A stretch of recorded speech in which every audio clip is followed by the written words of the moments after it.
Hey there everyone, it's Anthony back with another video here on Single and Placing. Hi, hope you're having a fantastic day, weekday, weekend, week, month, evening, morning, overnight, all of that good stuff.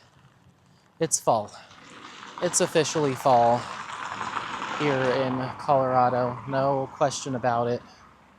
We've been getting so much rain, it is chilly. I've got my sweater on, my thicker sweater, and I've got a hat on, which I think is the first time I've worn a beanie for the season.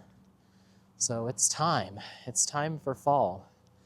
And yeah, we'll see what that means for the rest of the week. Our company has I think I mentioned it, our annual Employee Appreciation Week this week. Today's Monday, by the way. We just finished with work. I worked from home because I'll be in office on Wednesday instead of work from home because of that Employee Appreciation Week. With Thursday being the biggest day, we have like this whole setup. It's all outdoors and it's supposed to be like this on Thursday. Very gloomy, rainy, quite chilly. Whereas last year, and I think the year before, it was quite warm. So kind of flipping the script this year. We'll see what the churnout is like. We invite all the retirees from the organization that have retired. So there's hundreds of people that show up to this thing. And I don't know how some of our older retirees are gonna like sitting out in the cold. We serve food out there, we eat out there, it's all outside. So we'll see, maybe everyone will bundle up, but it might be a quieter event this year, we'll see. Which I'm not opposed to because I leave the next morning to go on my trip. So the sooner we can wrap that up, because our team's the one that's hosting it. So the sooner we can wrap that up and clean up and break down the tables and the chairs and all that stuff, the quicker I can get home and finish packing, get Apollo off to Dom and Brandon's and go to bed because I have to be up at 4 a.m. to make my 6 a.m. flight. I think that's the flight time. Let me double check. I've been listening to, well, we'll get there, but yeah, I hope you're doing well. Make sure to leave in the comments how things are going for you. Let's see. Southwest Airlines calling.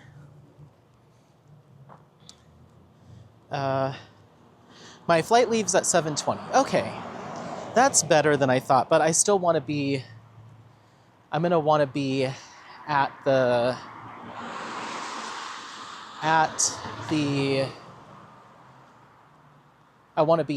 airport parking by like 5 a.m., I'd say.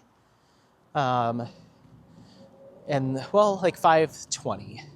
Give me a full 2 hours to park my car, take the shuttle to the airport, go through security, all that. So I'm gonna need to leave my house at like 4:45. So anyway, but yeah, I'm gonna wanna go to bed nice and early on Thursday night. So getting Apollo all straightened out and off to Dom and Brandon's will be good. My little baby, I'm gonna miss him. Gone for a whole week.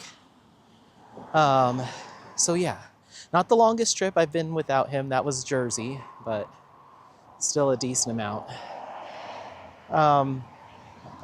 So anyway, it's the week of the trip. I leave, today's Monday, so Tuesday, Wednesday, Thursday, 3 regular days, and then Friday's my flight and my first park. So I'm so stoked. I'm like shaking with excitement. I have been going over my plans. I'm currently binge watching strategy videos for the parks on like, okay, here's where to go first, here's what rides to do first, and mapping out like my whole plan.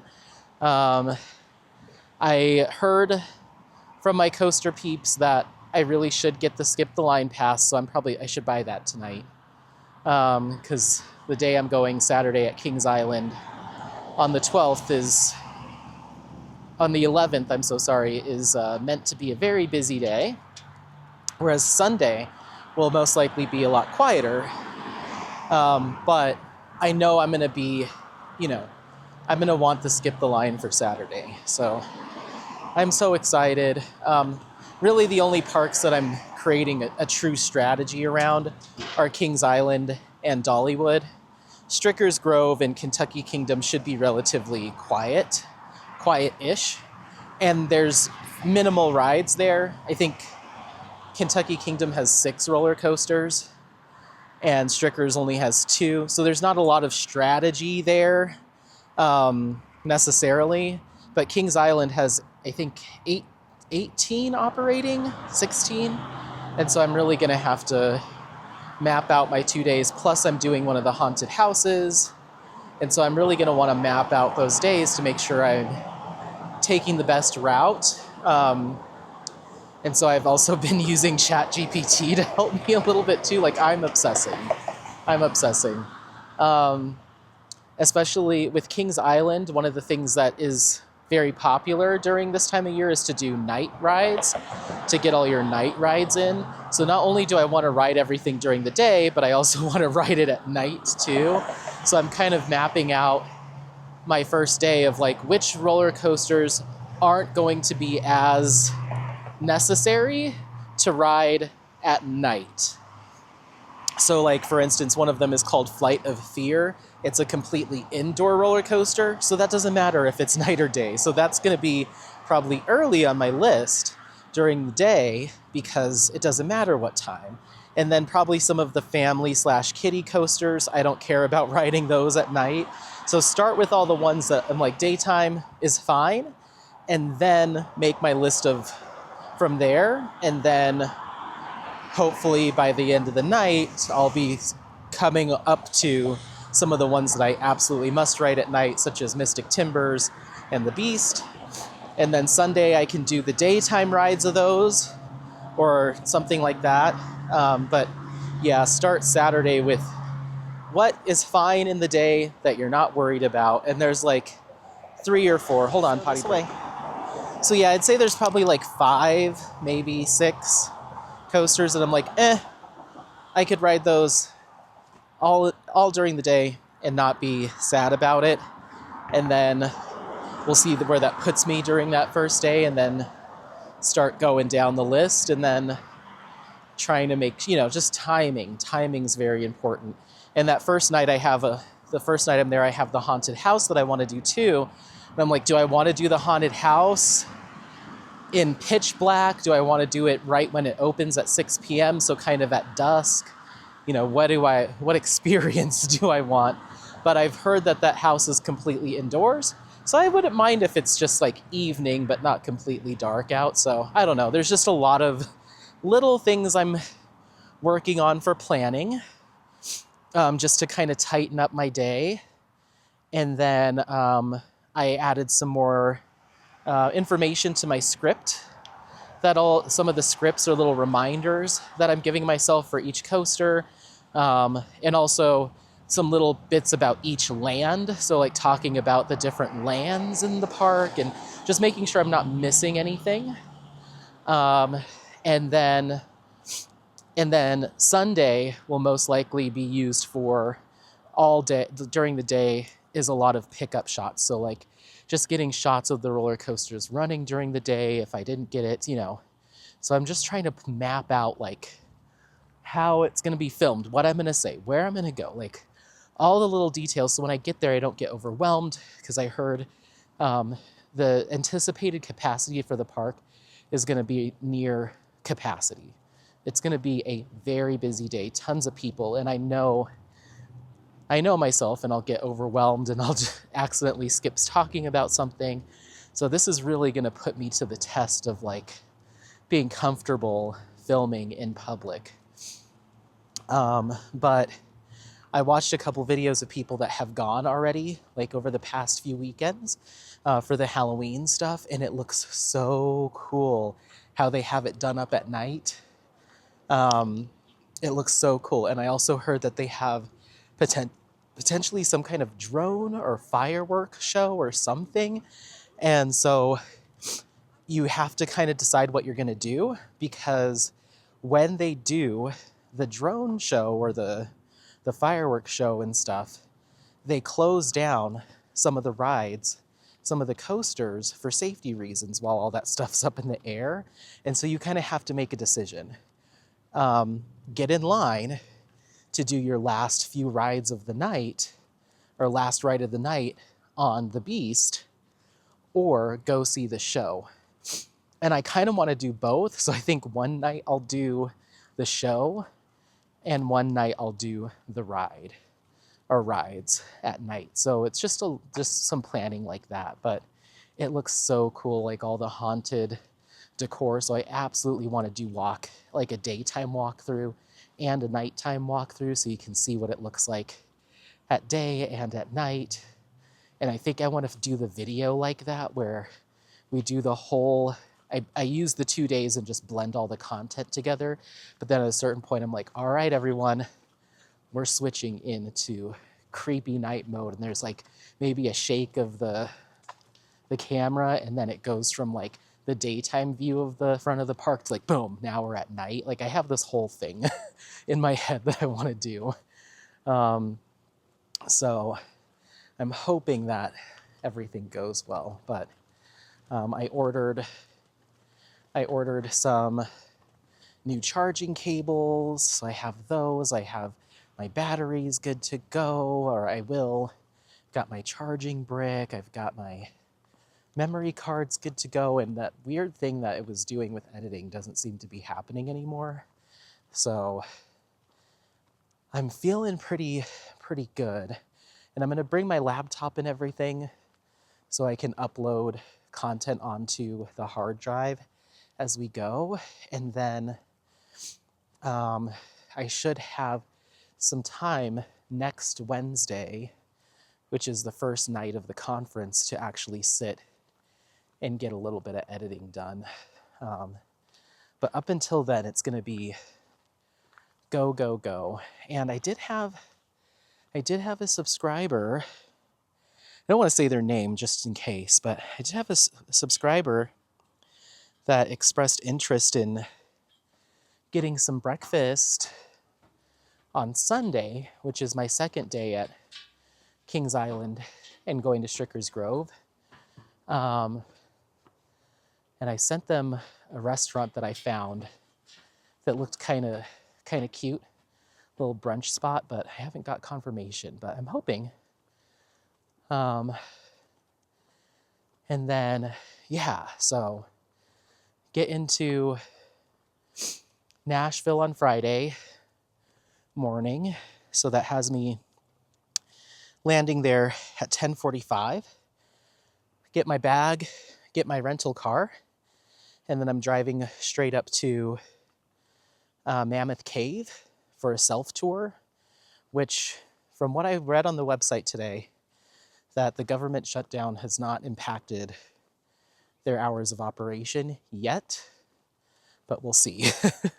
We'll see what happens by Friday. But they have self-guided tours. Oh, dog off leash. You know what?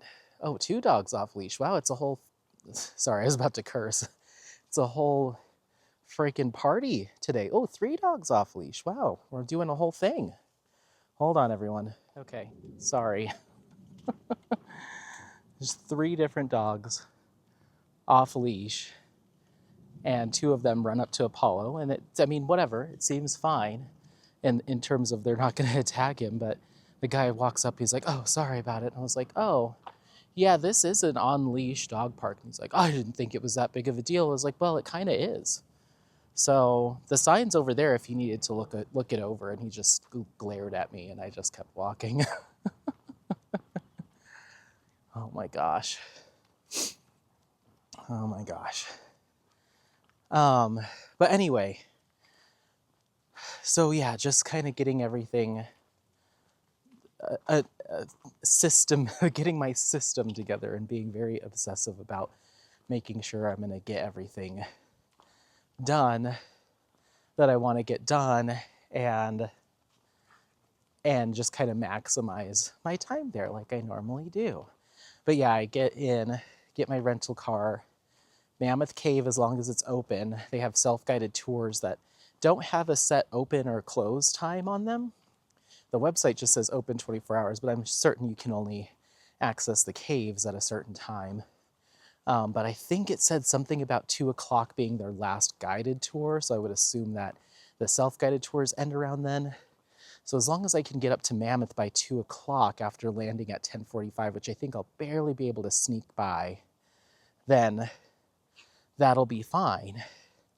And do my guided tour. Then I have to keep driving up to Louisville for Kentucky Kingdom, which opens, I believe, at 4 or 5.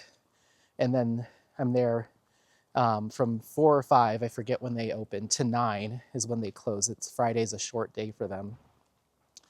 And then once that park closes, then I'm up to Cincinnati to sleep.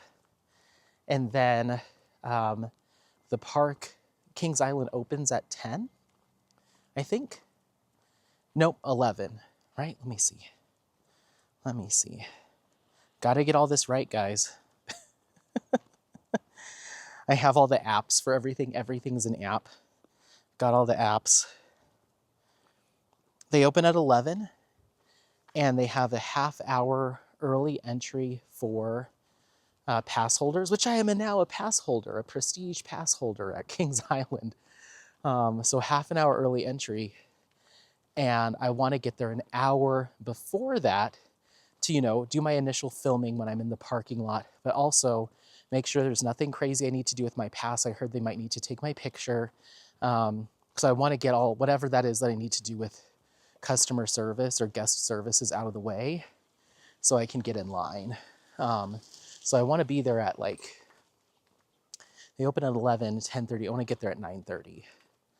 So, so have that, maybe get up extra early so I can get a coffee in me or something, and then have the full day in the park. I'll have my skip the line. I have my food pass already. I bought that.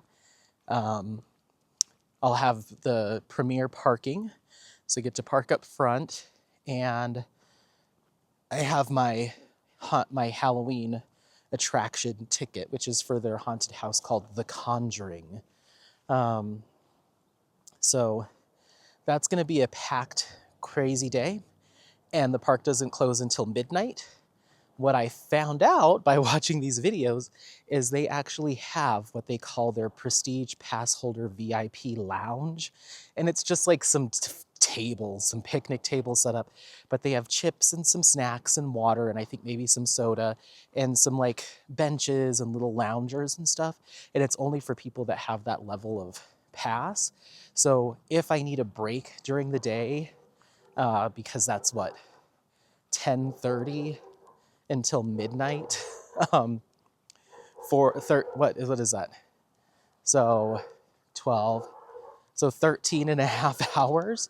If I need a break midday, and I don't want to go back to the hotel and come back, I can just go to that lounge area and just sit, maybe doze off for a minute, let my feet let the swelling go down, regroup, maybe eat a meal, and then I can get back at it without having to leave the park, which is really nice. So I didn't know about that VIP lounge until I watched a video today, so that was very helpful.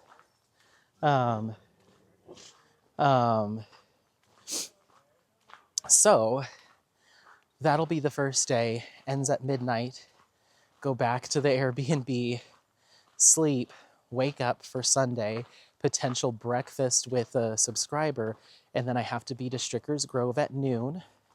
And I plan on being there for about 3 hours. So leave around 3, get back to Kings Island around 4, and they're open until 11. So 5, 6, 7, 8, 9, 10.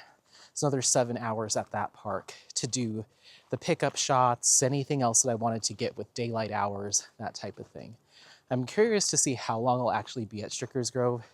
I'm giving myself 3 hours, but it could be as short as 2. It's a tiny little place. So get that done. Get the day 2 of Kings Island done. They close at 11, and then I'm driving straight to Pigeon Forge. 4.5 hour drive. So I'll get there probably about 3:30, 4 in the morning, and then Matt will already be there at the Airbnb waiting for me asleep.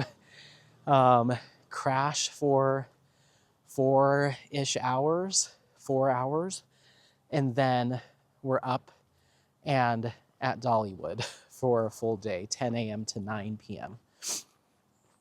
That day I have the skip the line, and I have the parking already. I'm going to drive him so he doesn't have to pay for parking.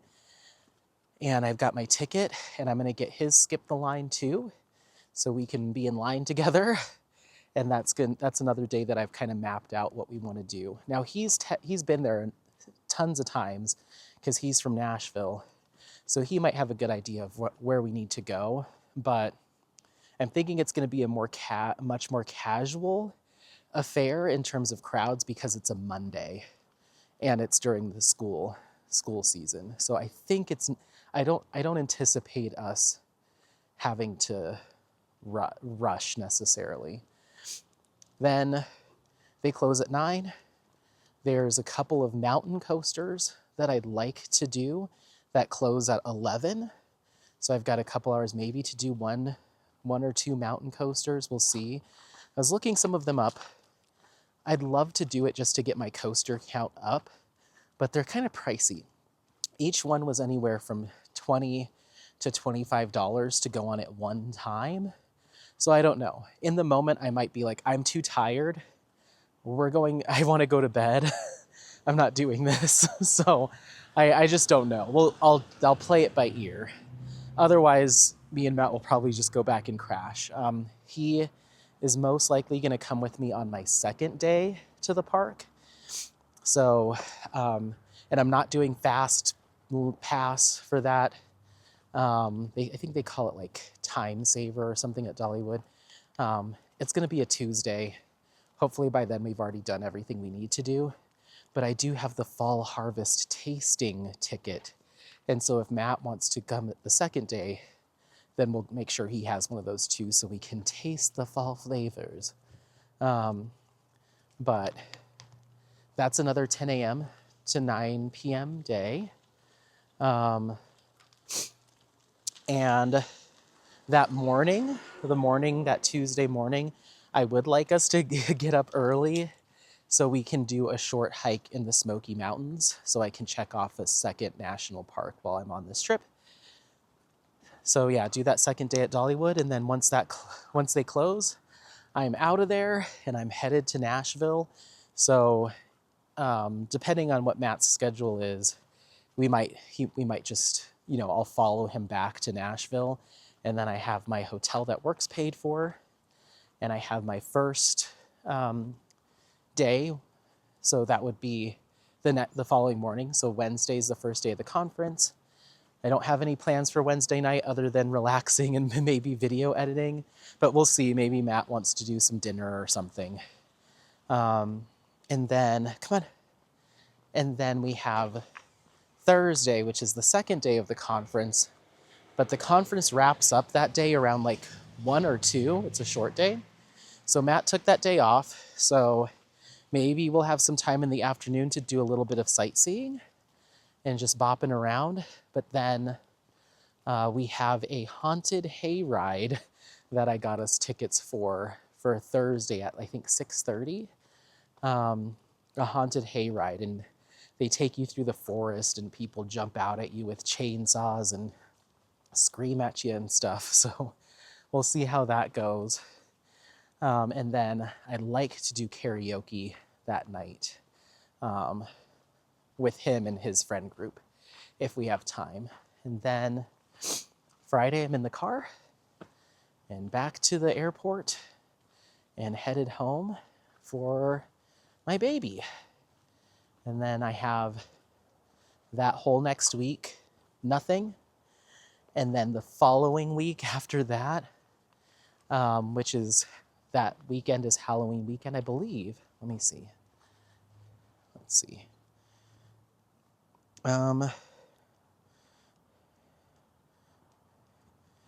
Yep, so I'm home for a full week with nothing. And then the following week, I'm here all week until Friday.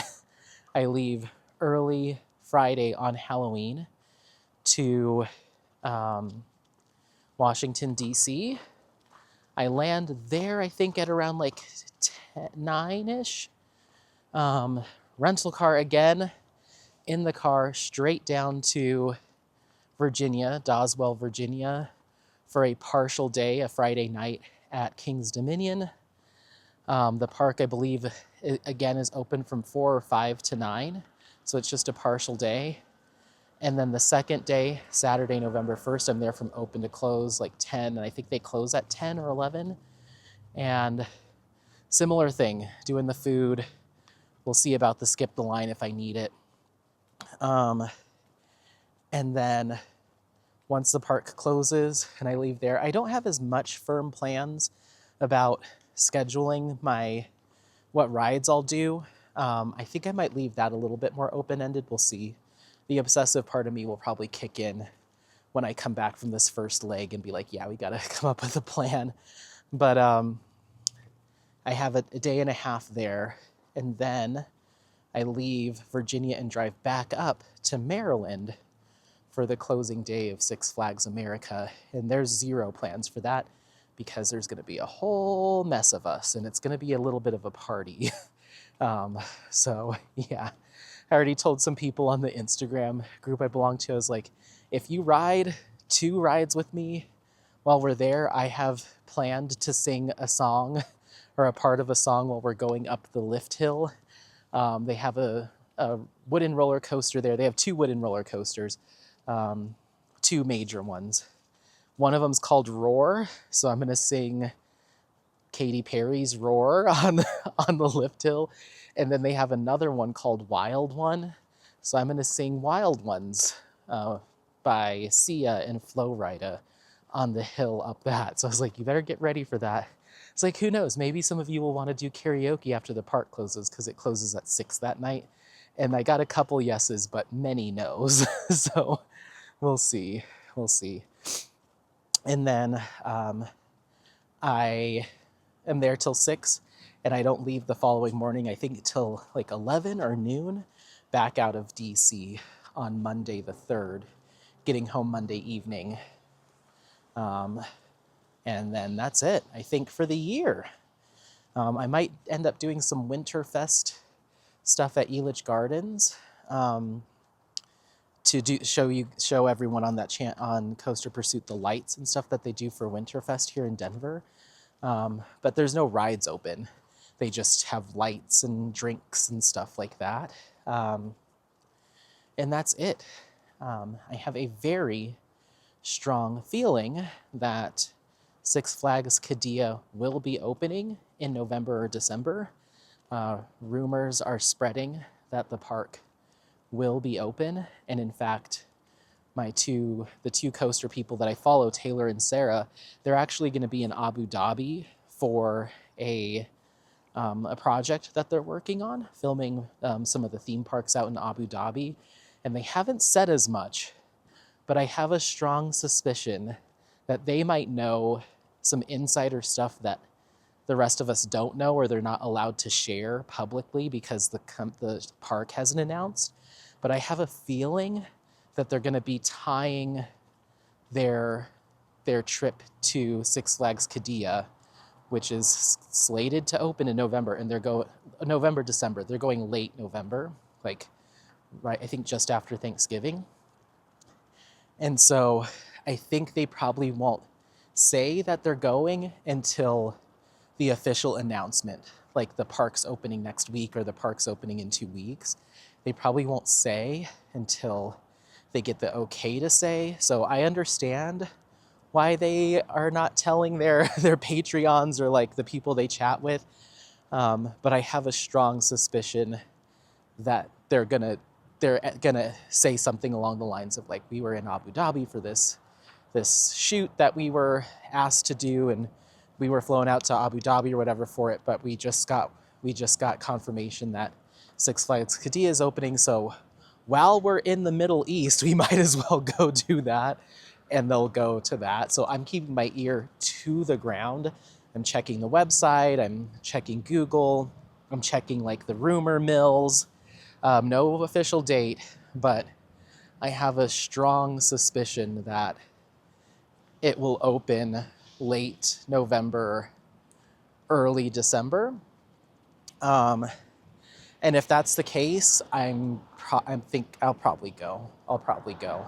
My passport's up to date. I need to check if there's any sort of visa restrictions that I need to complete any sort of documentation, but I'll probably go if the opportunity presents itself. It seems like such a huge thing to say and so far away, but I would probably, it would probably require less necessarily planning than these other trips where I'm renting a car and driving around. Like for this, I would fly into Riyadh, round trip in and out of Riyadh, get an Uber or a car service to Qiddiya and stay at one of their on-site hotels and be in and out. I think the biggest thing will be cost, especially if I'm trying to do something relatively last minute. So we'll see. I might not be able to be there for opening day, but if they open in November, I'd like to go by the end of the year or early next year. It'd be cool to go with the Coaster Studios people, but I understand with scheduling and what they are allowed to say that they might not be able to tell anyone that that's what's happening. I get it. I might actually reach out to Sarah and be like, hey, I just have this feeling on a scale of no way, that's not happening, we have no plans, or 5 being I can't tell you, but who knows, wink, wink. I don't know. I might ask her. So I feel like she might key me in because it'd be so cool to go with them. But if the timing's not right, then I'm fine going solo. But yeah, I'd probably go for a week. Stay there for 5 days, and then have a travel day and a half on either end. So like a Friday through Friday, Saturday, Sunday, Monday, Tuesday, Wednesday, Thursday, Friday, Saturday, Sunday. So 10 days total, including weekends. And go for 5 days. Yeah, that would be such a whirlwind. I have looked at prices for flights.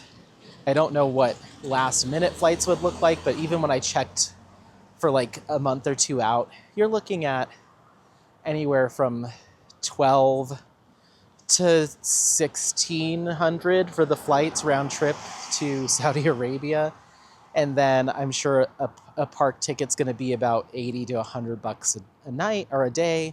And then I'm sure the hotel is going to be, we'll say 200. So, I mean, it's not going to be a cheap week, but it's a once in a lifetime experience. I would never go again. Probably even if they were to expand the park and add more roller coasters, I probably wouldn't go again. But to be able to ride Falcon's Flight it has to happen, and I'm in the mood. So let's do it. But yeah.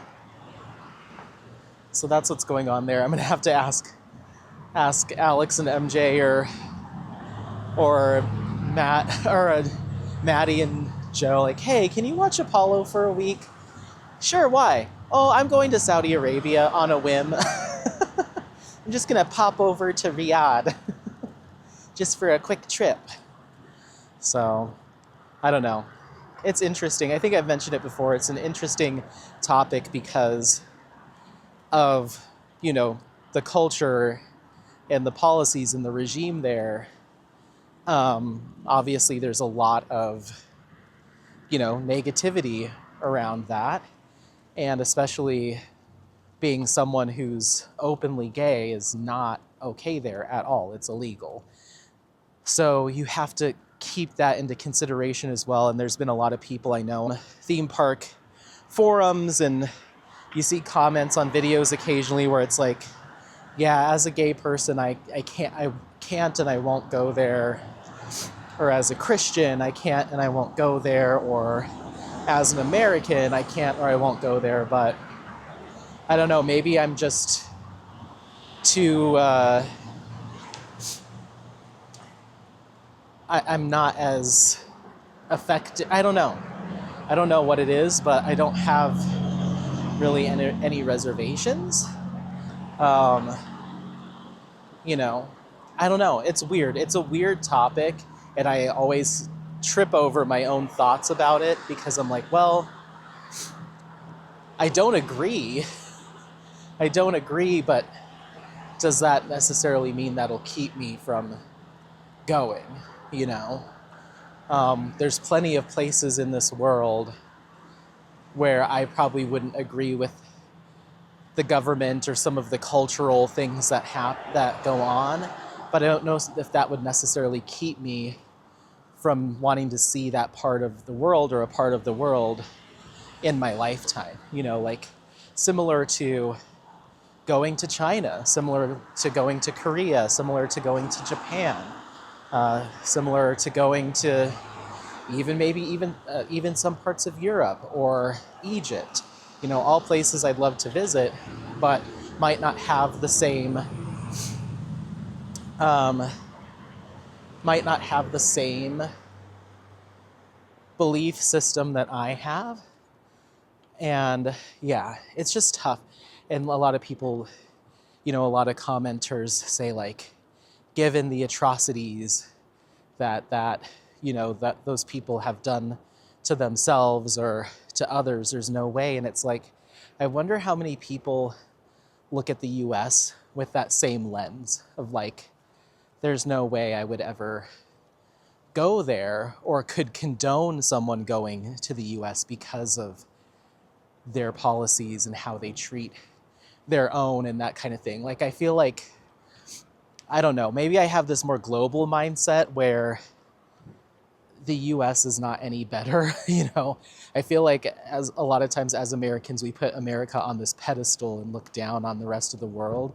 And it's like, no, not really. Especially not in our early history, our entire history.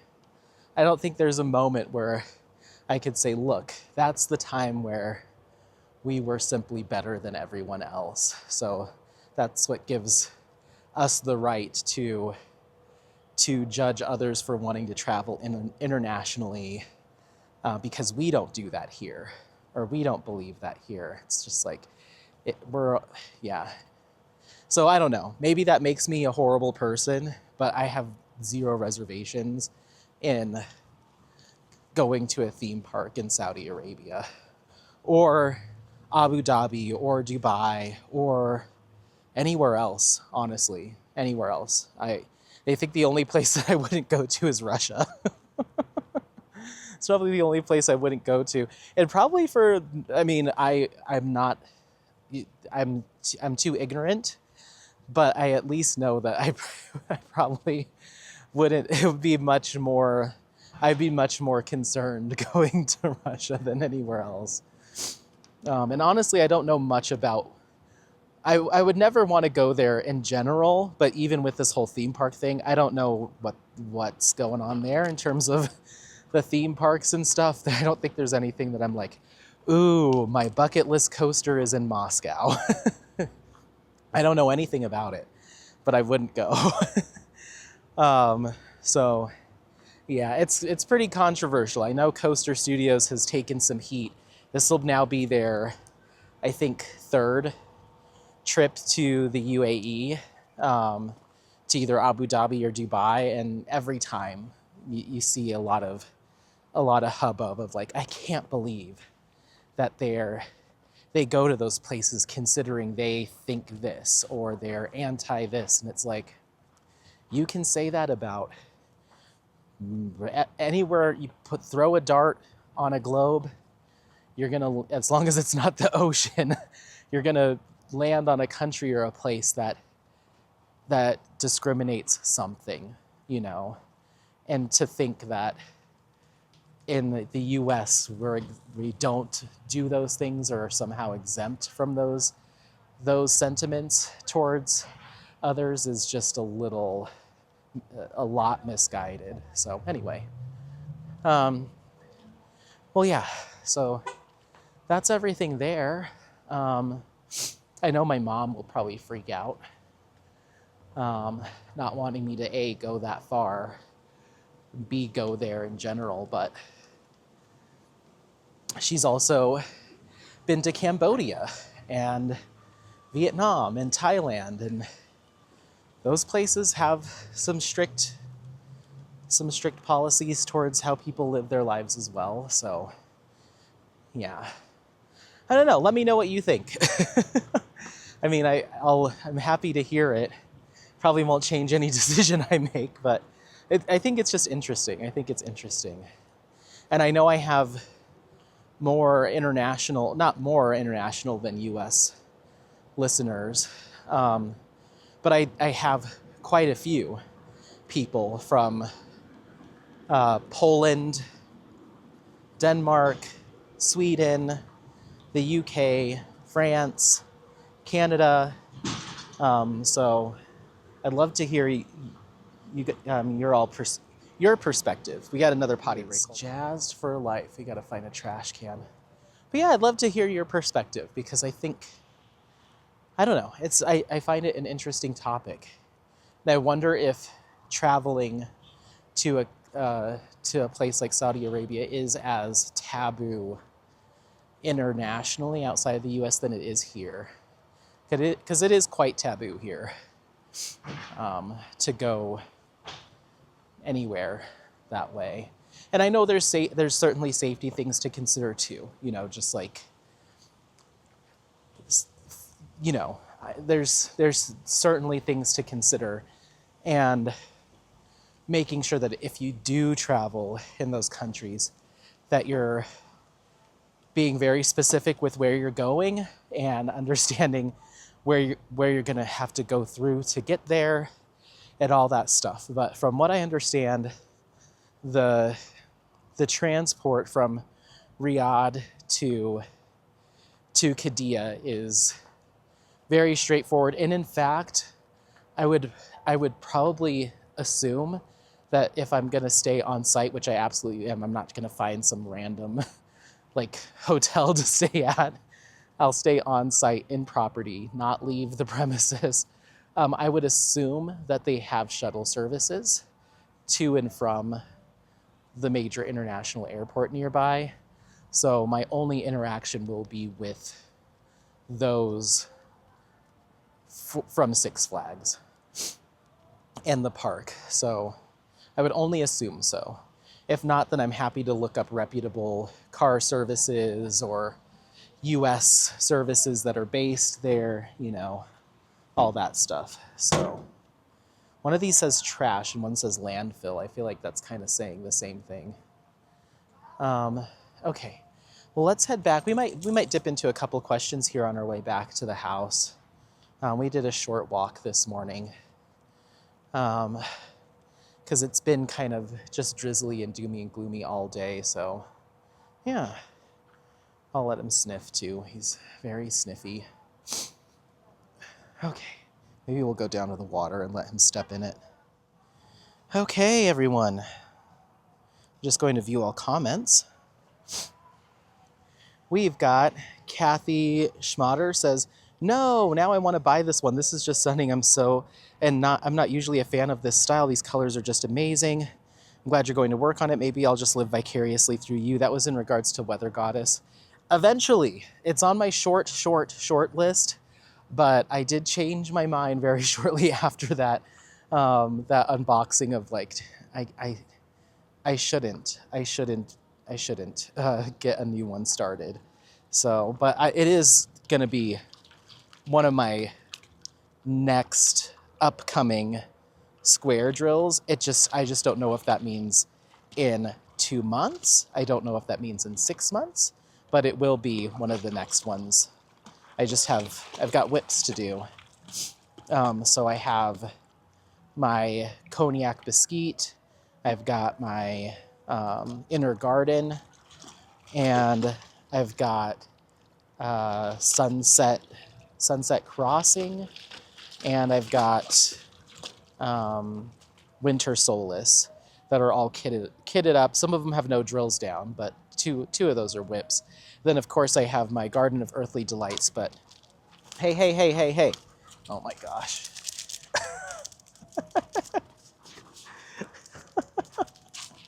What is this? What is this? Come here. Garden of Earthly Delights, there's no way I'll ever just commit to just that one as my only square. I'll always have something else going on because that thing's just a beast. That's going to be a multi-year project. It's already been, I believe, over a year since I've started that kit. And I have like one section on it done, maybe two. So I'll get it done in like the next couple 100 years. Sorry if this is giving everyone motion sickness. Come on, let's go. What?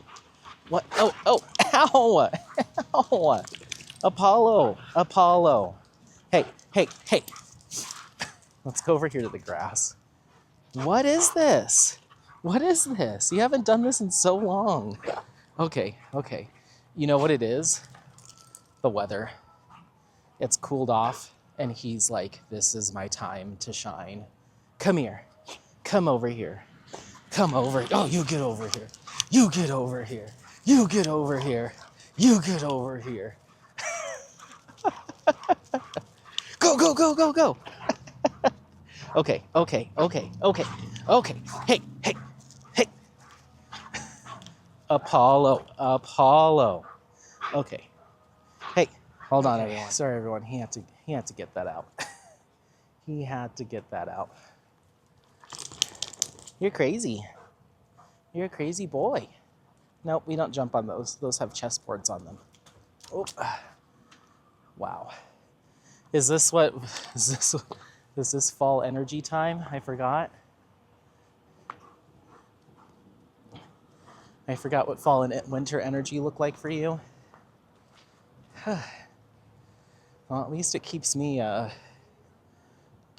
mobile and exercising during the colder months and not wanting to stay inside, because this is when he really gets after it. He's not just panting from the heat and getting his energy out that way. Oh my goodness, Appo. He really jumped in that water too. Oh. Anyway. So yeah, Garden of Earthly Delights, who knows? I do want to spend more time with it eventually. We'll see what it looks like after I finish Inner Garden and Cognac Biscuit, where that leaves me, and maybe I'll say, you know what?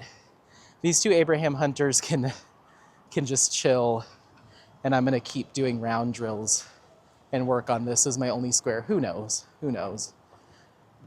I feel really bad for Winter Solace too, because I kitted that up in 2023. I think I bought it in 22, kitted it up in 23, and it's been kitted up ever since.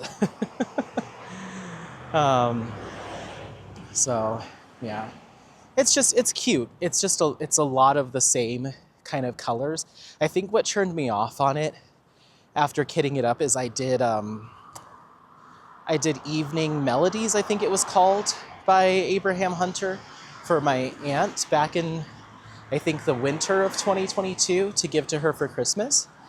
And I was like, oh, it's a beautiful finish, but it's a lot of those kind of sky blues, kind of medium blues, which is funny I say that it kind of turned me off, and then here I go with all my Yumeis are all dark blue, 939 heavy.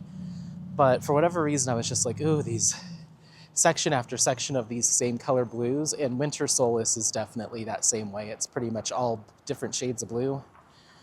Will look beautiful when it's done.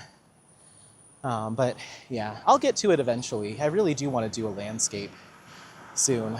But yeah, I could see myself finishing Sedona Majesty, or I could see myself finishing Inner Garden and Cognac Biscuit and being like, okay, let's do some of my Hieronymus Bosch, and then being like, let me grab Sedona Majesty and setting it aside again, and then finishing Sedona Majesty and being like, let me go ahead and kit up Weather Goddess, and then doing that one, and then being like, ooh, you know what? I need to get to Sakura Festival. I don't know. Who knows with me anymore? I do know, as far as whips go, that I've continued to push along with Tropicana because I can smell the finish line. I want it so bad. And so over the past like night or so, I'm down to a 25 by 30-ish section left. And I think by the end of the night tonight, because I'm going to do diamond painting tonight, I'll probably be down to like a 20 by 25 section-ish. We'll see. Quite a bit more color blocking towards the end here, a lot of skin tone color blocking. And so I'm cruising through it faster than I thought I would. Now I do have a couple sections right now tonight, I think, that have some color blocking, but it's a lot of confetti and like the bamboo detailing and stuff. So tonight might be a little bit slower, but I think by Thursday, I'll have it almost done. We'll see. I'm thinking when I get back from my first leg of my trip that week that I'm back, absolutely I'll be able to finish it in October. And maybe pick at Inner Garden or kit up my 2 rounds that I told you guys that I want to do next. We'll see. Can you sit for me? Can you sit down? Thank you. Can I hold your hand? Thank you. Okay, let's go. He is so jazzed. Are you cold and wet and you love it? Is that what I'm seeing? Little brat. Okay. And C Hum Queen or Chum Queen says, did you end up finding a better skin tone match for this one? If so, would you mind sharing the DMCs? This was for a Stroll in the Rain by Geneva Bowers. I never got to that kit, and it's on my D-stash list, so I did not, unfortunately. Oh, that's a bummer. I'm sorry. But thank you for the comment, and maybe someone did work on that and had a similar feeling. And if you did, let me leave it in the comments so they can see. But yeah, I won't be doing that kit. It's on the D-stash. And then Mimi Sparkly Diamond says, can't wait to see your finish of Weather Goddess. Thank you. And Mia says, hey love, I love listening to all your responses, and also I want to know what they said or did in that Walgreens when you came back to pick up your order. They didn't say anything. I just got it and left. So yeah, I didn't have my my pretty woman moment at all. But I did get them, and I'm using that toner currently, and I really like it, so worked out.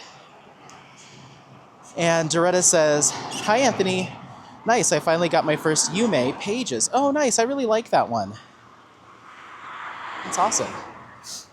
We'll come up here just like a couple blocks to get up over the hill, and then we'll cut back into the alley to avoid all the car noise. Artemis says, ooh, I do think that people need to watch more than one review before they decide on a kit.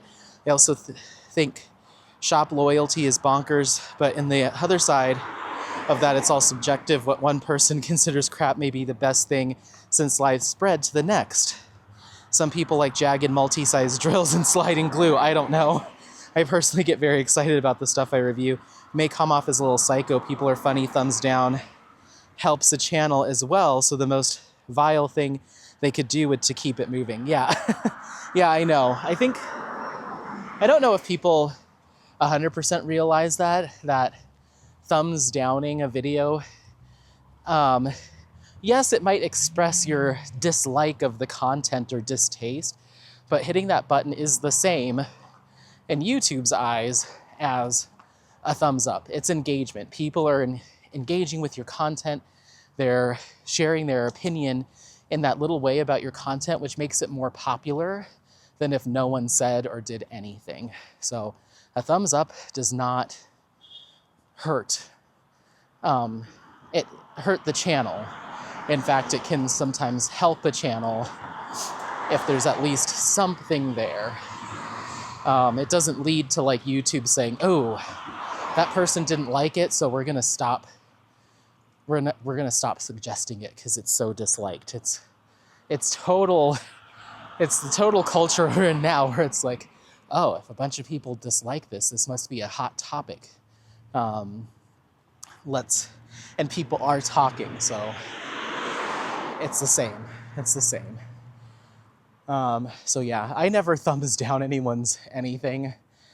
Just because I'm like, I don't know, I think it's a little silly to even have that option. But I guess it makes people feel more in control of, I don't know. It makes people feel a certain way that they have the option to dislike something. I guess there's that sense of satisfaction there, I guess. But it doesn't really translate to what I think people would assume it does. But I never do it. If I'm watching a video, like, I've been discovering a bunch of new coaster content creators, theme park and roller coaster content creators, and it's so much more of a mixed bag in terms of like personality style and stuff, where I'm just like, ooh, this isn't quite for me.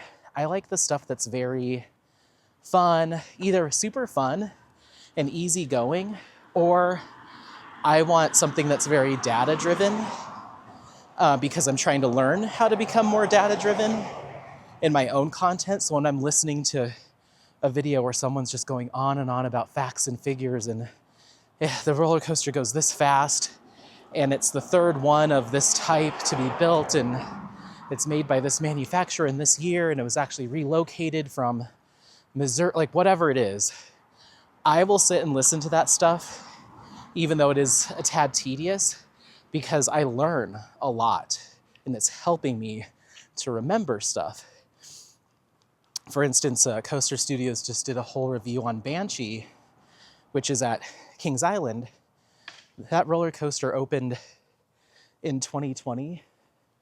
It's on its 25th season this year, and they just now did a full review of it. But there was so much information there that I didn't know about that I was like, oh, this is interesting. This will help me when I try to put into context my experience on the ride and how its layout is different from, all that stuff. So I either like fun, carefree, just listening to people have a good time and laugh and just express a ton of joy going to theme parks. I also like the ones that are like very research based. What I've found that a lot of people do is kind of what I've seen, or kind of what I saw. Come on, let's move forward. We're in a little pinch move. A lot of what I saw at Cedar Point when I went for Coaster Mania is a lot of people that had like these hot takes on theme parks and rides, and had grudges against certain park owners or CEOs or certain companies, and just like to give little one-line zingers to like dig at certain rides or theme parks or companies they don't like, and just like the snarkiness of it. There's so many theme park channels that's really all it is just talking about their dislike of all these things, as opposed to like talking about what they enjoy, or having any kind of like seeing multiple perspectives. And the whole hot take thing is like just such a huge part of coaster culture, of like, because this ride, like for instance, Top Thrill 2 is such a huge like polarizing roller coaster, because they closed the original Top Thrill dragster, which a bunch of people loved, so they were mad that it got closed. And then the company that came in to reimagine it is called Zamperla, and their track record is mainly focused on like smaller rides, like family rides and kids rides. So everyone's like, oh, well, Cedar Point just took the cheap way out, and that's what they get, because that coaster, if you remember when I was there in 2024, was slated to open, but it did not. And so that ruffled a bunch of people's feathers. So everyone just has this sour taste in their mouth about this roller coaster because they quote unquote cheaped out, and it wasn't ready on time when they all wanted it to be ready. And so people will go on it and just be, even though it's an incredible ride, they just can't help themselves but be negative about it, because that's what's in vogue, is to dislike it. And so I'll be listening to videos and they're like, well, I'm talking about this coaster, blah, blah, blah, blah. At least it's no Top Thrill 2, haha, hardy har har. It's like, I don't have any allegiance to anything. It's just fun. I just have a good time. So when I'm listening to new channels and they start getting into that kind of snarky, like inside joke, hot take, little dig at like the manager of Cedar Point, or whatever the case may be, I see a lot of anti Six Flags content creators who they're just like, Six Flags is just a bunch of crappy rides put down on some asphalt, and there's nothing to them, and blah, blah, blah. And that's not my experience whatsoever. There's some people that are very anti-Disney. There's people that are all Disney and everything else is garbage. It's just kind of crazy. Like like you said, the brand loyalty that people have. And so when content starts coming up that's very much like that, I just move on. I don't thumbs down it or leave a comment of like, why don't you like this thing? I'm like, oh, next, no thank you. And I get a lot of them because I'm using my Coaster Pursuit channel right now to watch content mainly, unless it's diamond painting stuff. But so I only have like 5 or 6 channels that I'm subscribed to on Coaster Pursuit. So YouTube is giving me a lot of new stuff that people I've never heard of before. So it's helping me to learn when I stumble on a diamond, stumble on some gold, but I do find myself skipping a lot of videos because I'm just like, ooh. I also tend not to watch content from younger creators just because, I don't know. For me, it's hard for me to engage when I can tell it's like some kid's coaster channel. I'm just like, I mean, I'm sure they probably have a wealth of knowledge about this particular topic more than I do, but I have a hard time just engaging with like a teen audience. It's just not me, not what I'm interested in. Listening to is like kids talking about stuff. So I almost always skip over those. I did have one subscriber to the Coaster channel though that sent me an email, and his channel seems to be a teen, maybe early 20s, but I think teens. That just was giving me a lot of kudos for the content I'm putting up, and said that stumbling across content like mine is what encouraged him to start a channel of himself. I think it's like a couple months old. And I was like, oh, that's really cool. So I did subscribe, and and I'll give them the watch hours and stuff, but it's not where I gravitate towards. Like, I kind of want to hear adults talking about theme parks. So yeah, it's super interesting. But yeah, the brand loyalty is kind of wild. Even in diamond painting, I mean, I would say I have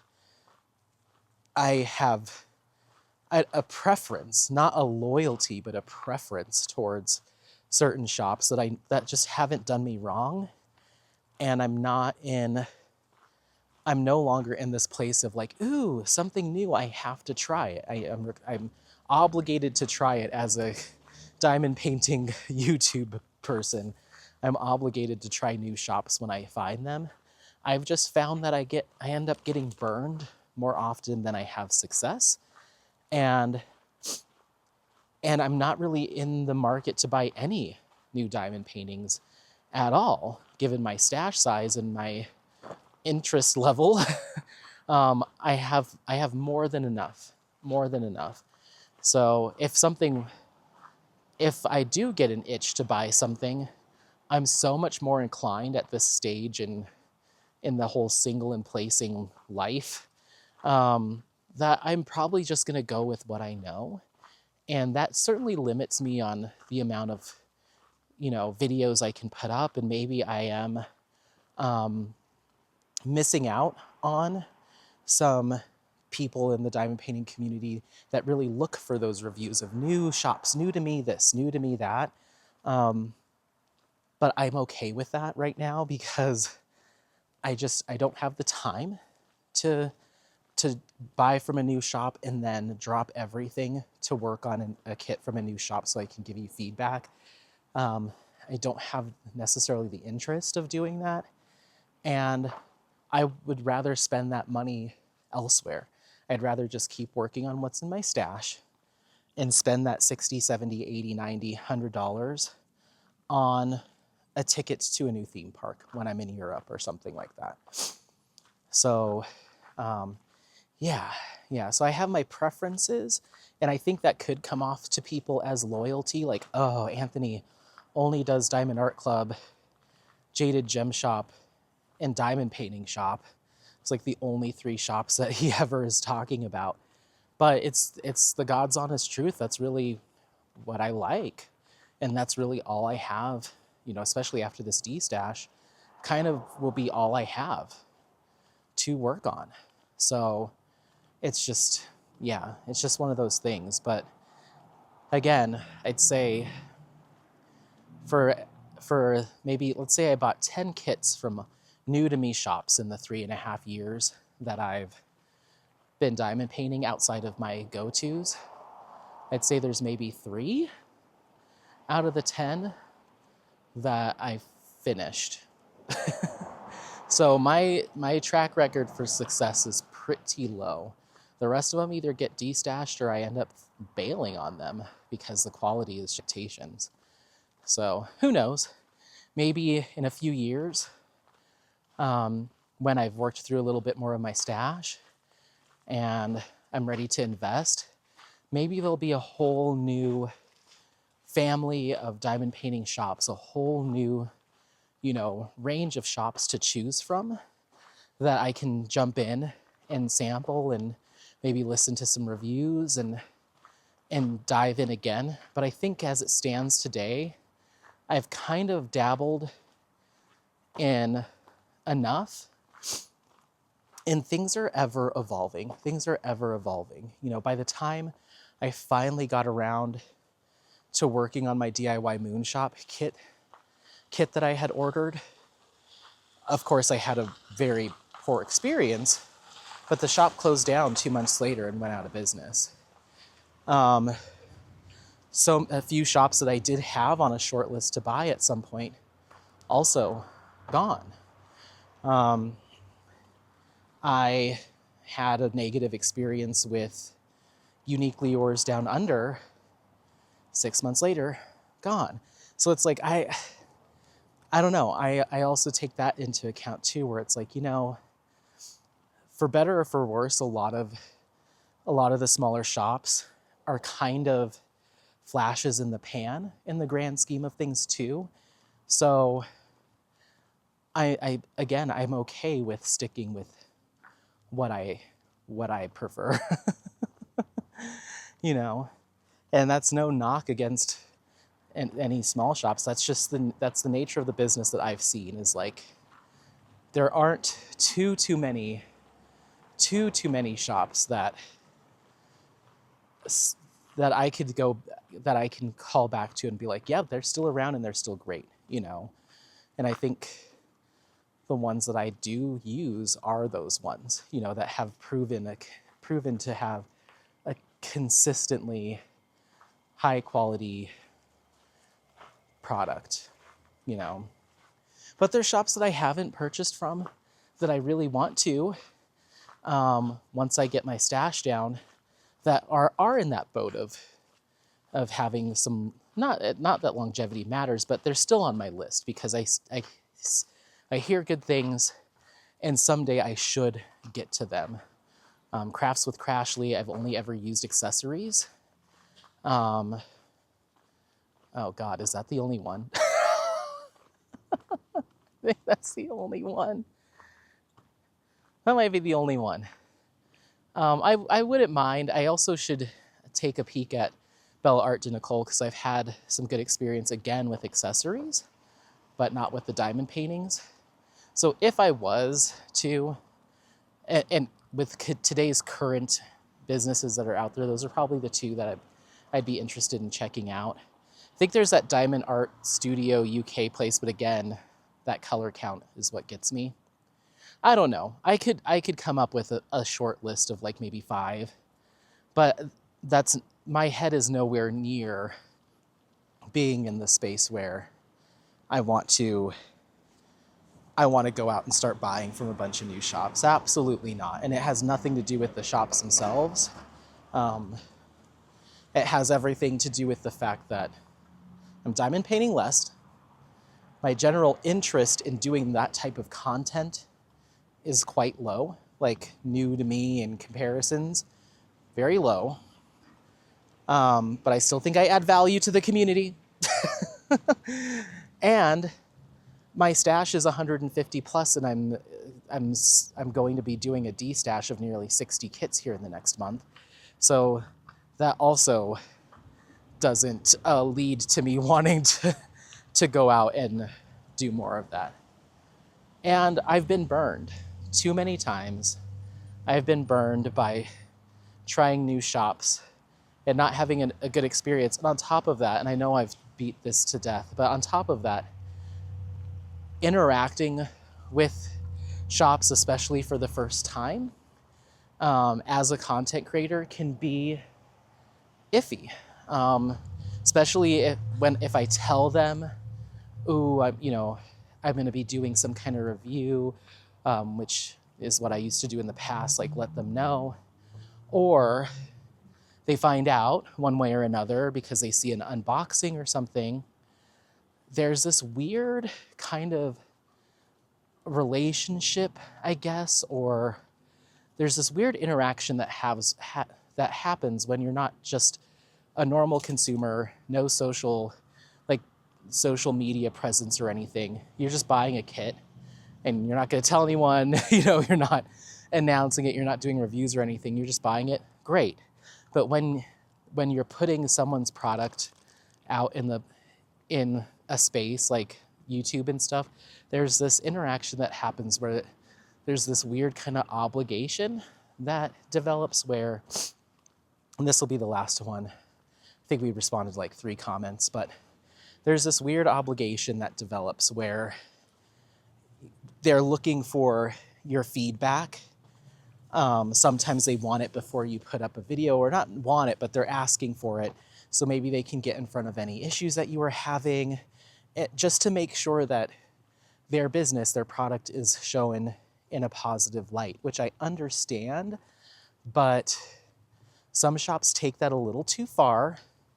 I forget the name of that shop that I worked on. Was that earlier this year or last year? But they take that a little too far, and suddenly it's now your job, or it was my job as the content creator, to make sure that my experience was good, whether that means sending pictures of the color charting to them so they can look at it, responding to emails, doing this and that, to make sure that at the end of the day, my experience is good. And it sounds like that might be okay, because that sounds like good customer service, but it starts to warp into you, like, now suddenly I'm working for this shop, to try to resolve the issues. Now I'm on the team and doing work to make sure that their products and being seen in a good light. And it gets really taxing. And it's like, if I didn't have this YouTube channel and I didn't talk about products, then this shop absolutely would not be hassling me for all this stuff. So it just gets a little wonky. But anyway, we're at 3% battery, so I'm gonna let you go. We're gonna head back to the house. But thank you so much for checking this video out. Don't forget to like, subscribe, share this content with friends, family members, anyone that you think might take some value out of it. Happy placing. We'll see you next time. Bye. Bye. Hey there, everyone. It's Editing Anthony. Just popping on here because this section will start kind of a new vlog, but with how I have them numbered, this would have been my 200th vlog, and then I subsequently filmed a 200th vlog, so I didn't know what to do, and I decided just to stitch the last one you just watched and this one together for one super long vlog number 199, and then you'll see vlog 200 coming soon. So just keep that in mind. We're doing an extra long super cut, essentially 2 vlogs in one. I hope you enjoy, and yeah, we'll talk soon. All right. I don't know what else to say. Okay, bye. Comments, and this will help me pad out the rest of October while I'm traveling by having another vlog for you. So we're gonna get right into comments. I'm doing well. It's the same day as last time. We're just gonna keep walking, give Apollo a couple extra miles, or as however much I decide to get done. And we're gonna try to knock out a fair amount of comments. So, and for those that are just picking up on the last one, I don't think I said thank you to Artemis for her comment from the last video, so thank you. Trin gives some heart emojis. And then Alley Cat says, you will love Diamond Art Studio UK. I have completed a couple of theirs, and I think they are one of the very top companies out there. I do like the one with the diamond art also. They have some very high color count kits as well. Josephine Wall and Jay Colby Art in particular. Up, come on, up. Let's go, get up there. Go. Nope, wrong way, ready? Good boy. Okay, you got to jump the gap, so focus up. Ready? Come on, go. Good boy, nice job. J. Colby Art in particular, but both are very confetti heavy, yes. I think that's one of the reasons Diamond Art Studio UK is on my list and then off my list as far as what I would like to try someday because of the confetti and the color count. There's one Anthony diamond painter in my diamond painting personalities that loves the challenge, and there's another part that wants it to be easy. And I'm in my easy era right now. And then I don't even know if the one with the diamond art, again, I have no idea if they're still around. That was a year ago. But thank you for the comment. And then Michelle Bryce says, beautiful artwork. Apollo knows when the delivery person dropped off his food. Yes, he does. Thank you. Lisa says, you make this look so fun and easy. This is in regards to selecting enhancement drills. I've never enhanced a kit. I always thought it was a very complicated process, but you've inspired me and I'm going to try. So fun and informative to see you do this. Thank you for this video. Of course, thanks for watching. Yeah, it's not hard at all. I think it's less about it being difficult, but knowing when enough is enough and not going overboard for your personal tastes. If you want to take an entire kit and swap everything out for crystals, you go for it. It's all a matter of personal taste and understanding when enough's enough for you and what you like. And I still struggle with that, where, especially if I'm doing a kit where I just call it my everything I've got, all my spares, and I just throw everything at a canvas just to get rid of spare enhancement drills. That's usually when I tend to get myself in trouble, because I'm just going a little overboard for my own taste. So yeah. And Kelly Queen says, it was so fun shopping with you, Anthony. Thank you for talking through your process. It was very helpful. Of course, thanks for watching. And Lisa Noof says, wow, Anthony, let's cross the street. Wow, Anthony, this is the best announcement video I have seen. You obviously put a lot of work into this. I don't have this diamond painting, and I have 2 others that I'm doing for drills and chills, but I will be tuned in for your videos as usual. Thank you. That was in regards to my announcement video for the Question of Reality event, which ended a year ago. Oh my goodness. And then Colette and Mishka say, this video gave me the chills. Great job. I was so tempted to get this kit, but it was just too large for me right now. I want to get it when I feel I won't burn out on it. I'll be following and working on the kit vicariously. Of course, yeah. Any of those little paint-alongs I do, anything, any event paint-along I do, no obligation whatsoever. I just appreciate people watching the content and engaging with the content, whether or not you're participating. I think that's participation. No, not in someone's yard. You know better. So yeah, no worries. Then Elisa Maria says, wow, gorgeous canvas. I love the play of light and dark, and I agree, as it is just perfect. Enjoy. This was for Persephone by Ashley Cassidy. Love that kit so much. Whoa, you got it. That is on my D-stash list, and that was a hard one to put on the list because I really like it. But yeah, that's the nature of D-stash. Thank you for the comment. Barb Paisley says, you're making me laugh a lot today, Anthony. Why do people think they are walking where you and Apollo are? Stranger danger. I know it's Frisbee golf course, but I didn't think anyone did that. Lastly, trying to escape this Frisbee golf course hellscape. Really enjoyed listening to your videos. I completely forgot about us getting lost in the Frisbee golf course. That was a trying time. Thank you so much for the comment. Then Gail says, hi, Anthony. Thank you for making this video. I haven't used enhancement yet as I wasn't sure how to order drills. This video is very informative and I learned a lot. Thank you again. Of course. Thanks for watching. And Christina 406 Diamonds says, wow, this was an awesome announcement video. I have this kit and now I have an even cooler reason to kit it up and work on it. Oh yeah, I hope you were able to work on it for the A Question of Reality paint along.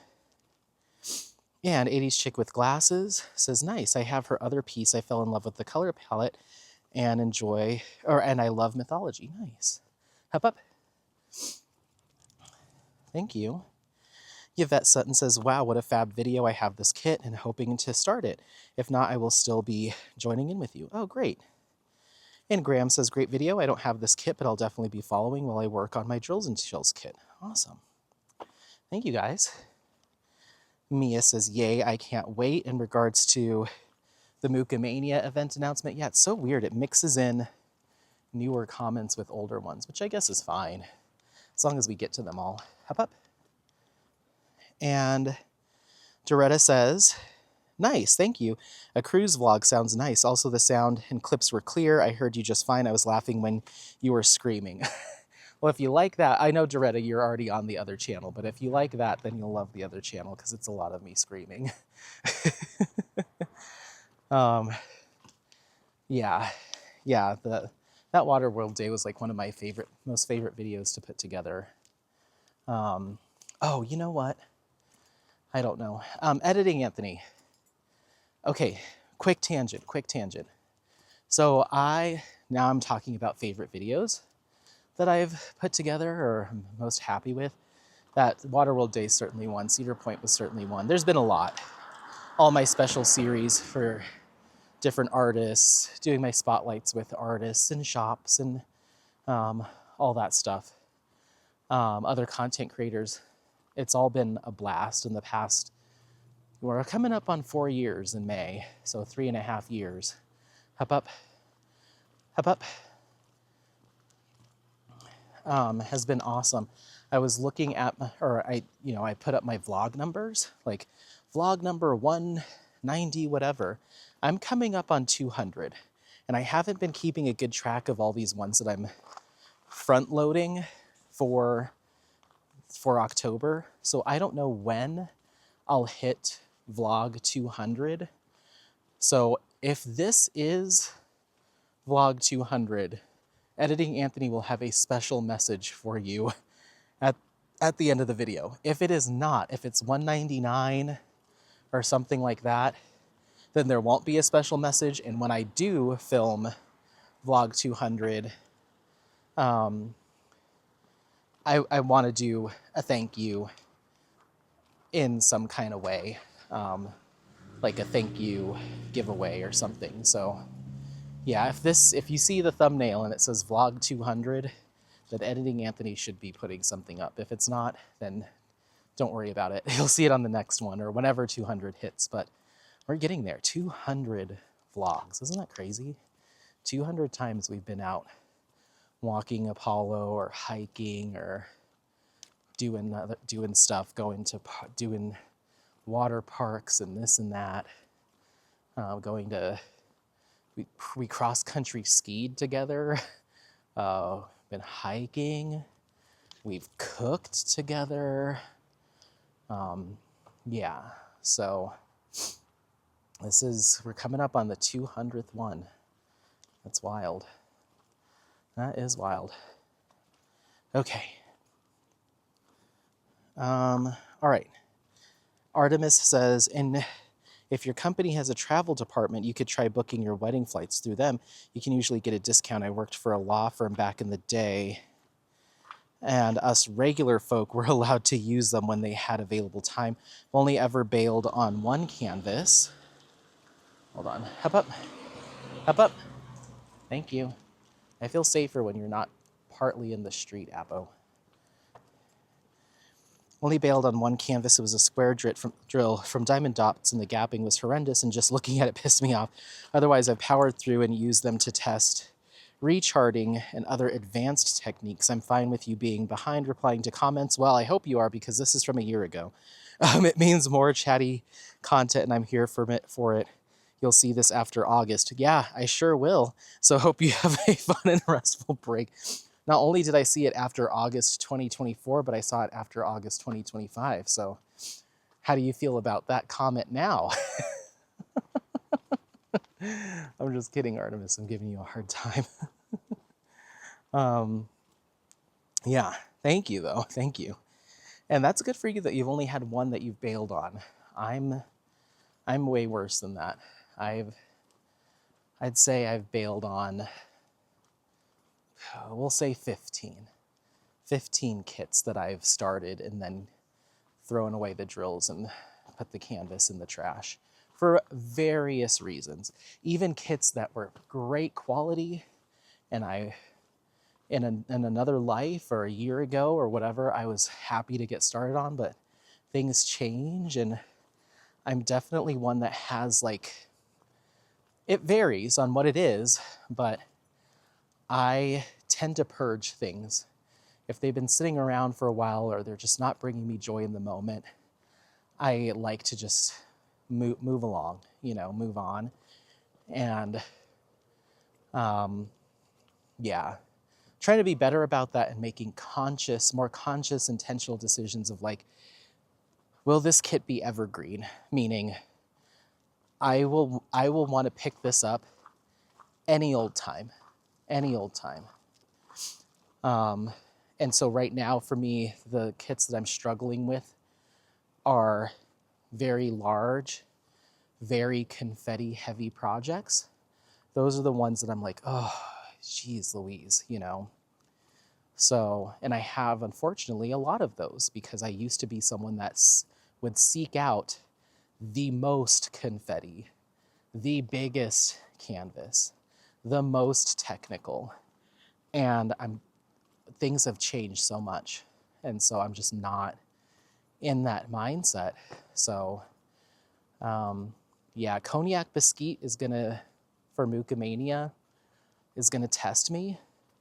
But the only other, I just don't want to kit up another kit. I don't want to kit something else up. So even if that means I don't finish it this year and it rolls into Mucomania 2026, that's okay. That's okay.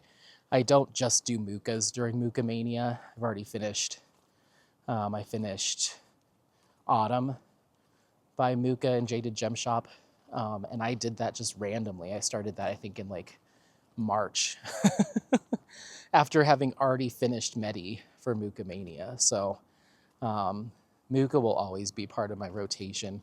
So even if I set aside Cognac Biscuit after December, it'll come back around, or it sits around till Mucomania 2026, And in that time, I've done another giant panel, who knows? But a couple kits I have let go of for just being in a different mindset. A couple kits I've let go of because the color charting just wasn't my jam.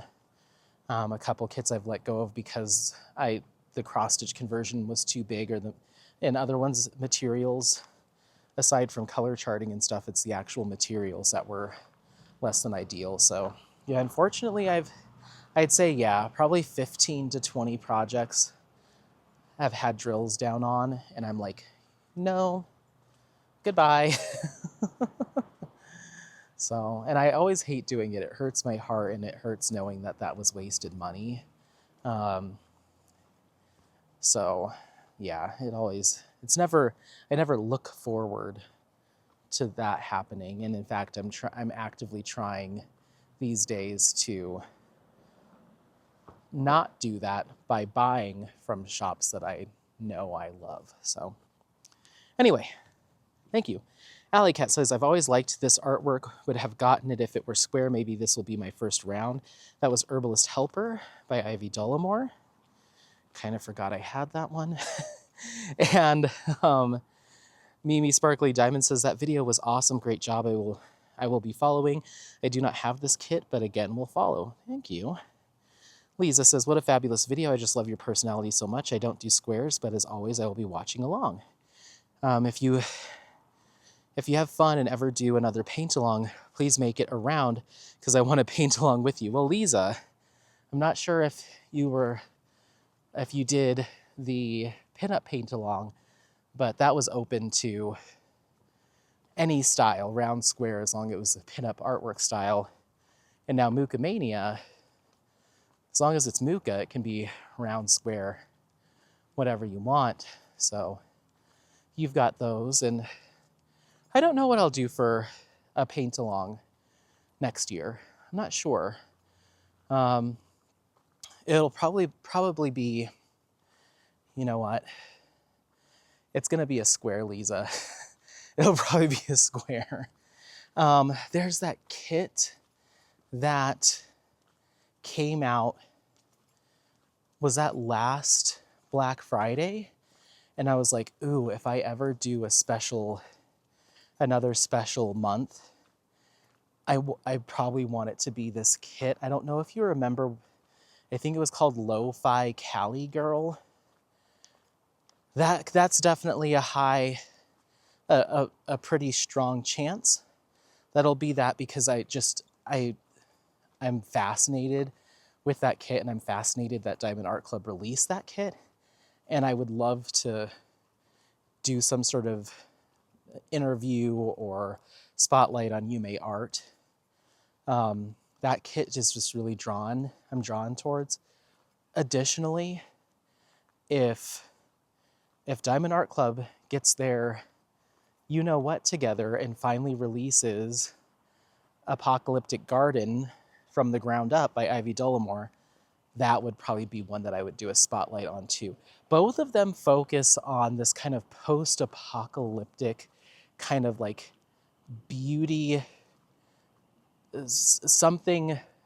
I don't know if Lo-Fi Cali Girl necessarily has this as directly, but like a shining light or some positivity in the midst of chaos. And there's just something about that theme that I'm somehow really drawn towards, and I'd love to explore more.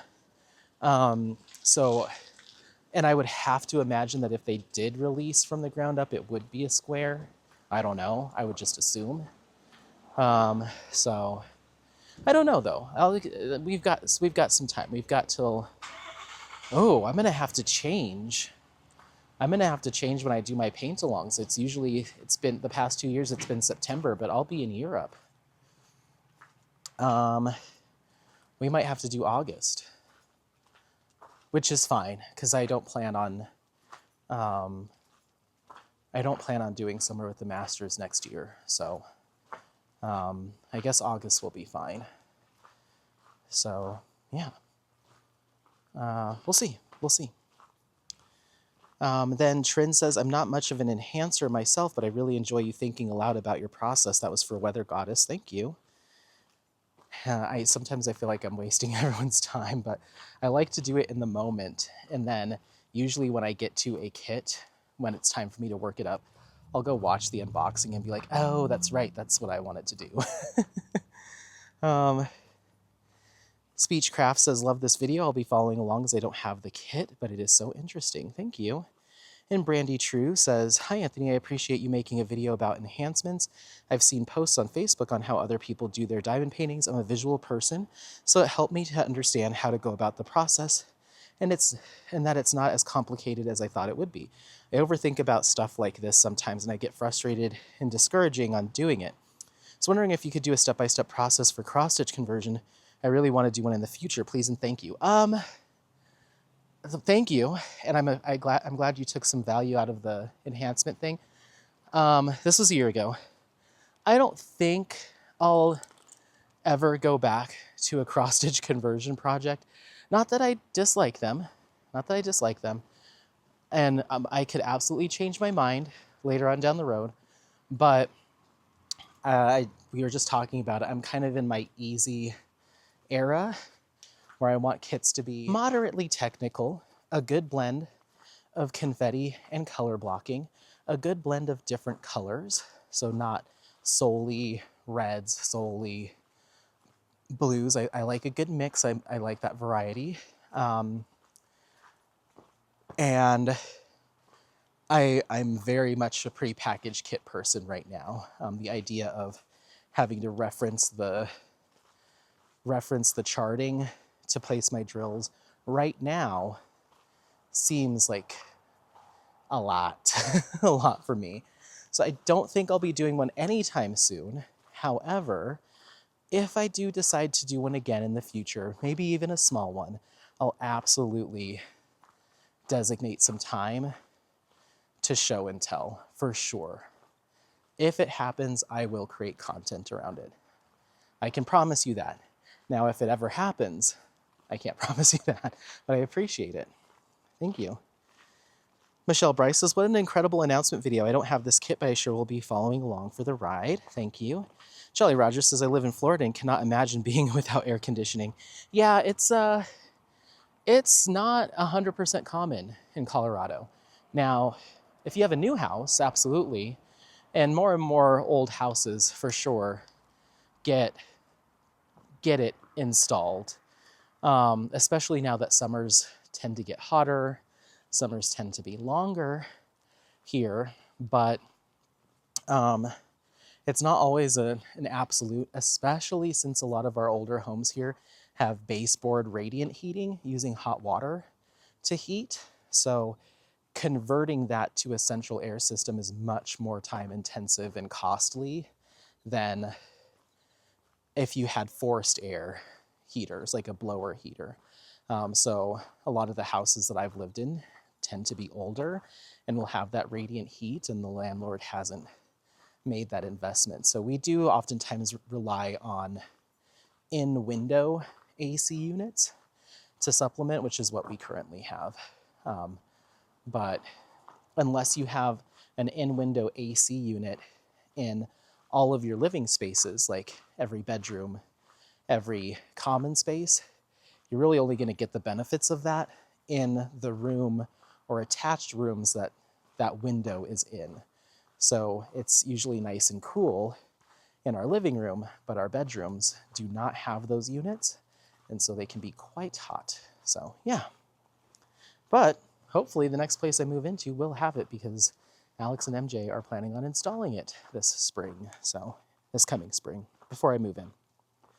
Thank you. Diamond Technician says, had to hit pause. I think all of us who live in a perpetual state of generalized anxiety are always hesitant to accept that things are just good for no reason. I try to see it as a blessing it is, but I think what you're describing is very common, and it's like waiting for the other shoe to drop. Yes, absolutely. And I recall vividly that vlog and that conversation we were having of things are good and it feels weird. It feels weird to be happy consistently and positive and not being overwhelmed or stressed by a situation either I've put myself in or I'm part of, even though it's not technically like You know what I mean? Like always being in some sort of state of stressing about stuff. Oftentimes finances has almost always been my main stressor. And that one is certainly self-imposed. And there was a while there about a year ago, yeah, right around like this time last year, where things were just going really well. Looking up, things are going good. But it was kind of the first time in a long time that I felt that way. And this was right after I kind of patched things up with my buddy Alex, I'll be living above in their house soon enough. But that feeling of positivity and like good vibes was right around the time where I patched things up with a longtime friend that we had a falling out for a couple of years.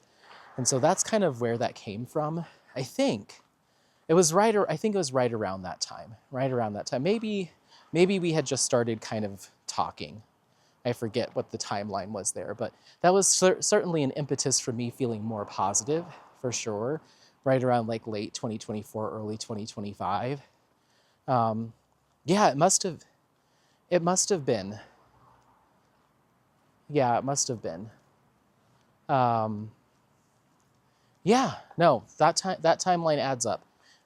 This was a few months after we had patched things up, because I remember I wanted to invite him to my birthday party, just to clear the air back in June of 2024, and that's when we started re-engaging. So by October, things had kind of returned to normal, and our friend group had kind of returned to normal. And I remember feeling very positive about that and a number of other things. But worried that what's the next bad thing, you know? And I think in that time, I've certainly worked on not focusing on the what if, but focusing on what about right now? How can I make today a good day? How can I make tomorrow a good day? And you start to string those together, and suddenly you've had a good month, you've had a good year. And I've been trying to focus more on that than anything else. Now, I slip up because I'm an emotional person. I'm oftentimes an emotionally immature person, and I'm oftentimes a reactionary person. So it's easy for me to slip into that flight or fight lizard brain and put myself in a bad headspace. So I have to fight myself to reset as quickly as possible and acknowledge when I'm slipping and climb out of that pit as quickly as possible, because the last thing that I want to do is let that affect those around me and damage relationships around me, because I can't pull myself out of that. And treating others in any other way than they deserve to be treated, which is people I love and care about, because I'm in that headspace. So I think that's just something I've been mildly practicing for the past year, but certainly in the past weeks, maybe up to a month at this point, actually acknowledging that I have a problem with that. And it's a consistent problem I've had my entire life, and actively taking steps to become more emotionally mature, and catching myself way faster, and working on that, like with a specific intention, walking into group settings reminding myself of those things that I struggle with and the things that I need to work on, walking into stressful situations and difficult conversations with that same mindset, and try to focus on getting back to the happy place without sitting in the bad place. So it's a lot. It's a lot. And I think the biggest thing that has been difficult is thinking back on all the times that I shut down, gave people the silent treatment because I didn't know how to respond or communicate in an adult way. So I just kind of shut down. All the times that I maybe missed out on fun opportunities because I was in my poopy headspace. How many times I've hurt a friend or a family member or a coworker with my reactionary, emotionally immature response. And in my head, I'm thinking that no one notices, or it's not that big of a deal, or it's, you know what I mean? Like, I think I'm wearing a mask to hide it, and there is no mask, you know? So I think that's been the hardest part, is thinking back on times where I'm like, damn, I really screwed that up, you know? And how I approach that going forward, you know? I keep thinking, should I sit down with a couple friends? Like, should I sit down with Alex and be like, look, I can recall at least 5 times where I really screwed that up. And I apologize, and I want to let you know that I acknowledge that that was so incredibly immature of me to respond in that way, and I'm working every single day to make an improvement. And it hasn't happened in a very long time, which is why I'm like, I don't know if it's necessary, but it does. Those instances have been weighing on me of like, holy crap. Like, it's almost like thinking back to when you had like a crazy tantrum as a kid, if you can remember them, and be like, oh my gosh, that was a mess. You know what I saw on Instagram? We'll make this we'll make this the last one for this video.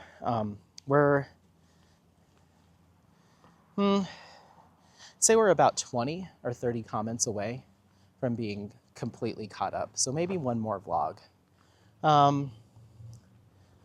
So, like, as if I'll get through 20 in one vlog.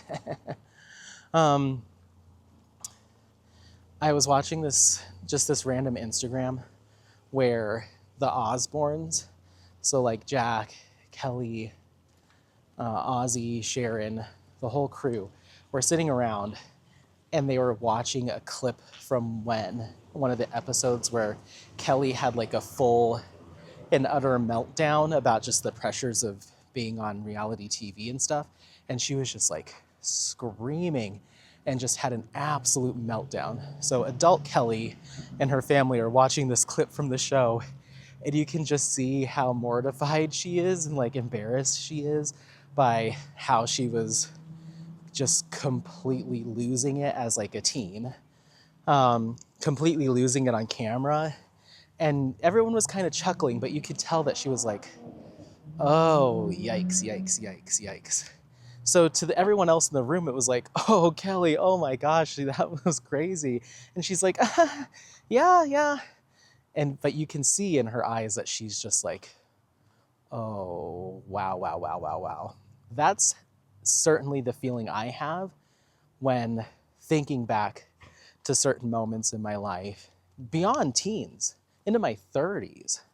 And I feel like a lot of my friends, people around me, would kind of be like the rest of the Osbournes, where they're kind of like, yeah, that was crazy, but like, that you were being crazy, hardy har, you know, because they've all moved on. And I'll move on too, but part of me wants to bring it up to acknowledge, as part of that like recovery process, acknowledge that I was a mess quite often, and acknowledging that and just kind of setting the precedence that I have moved on from that.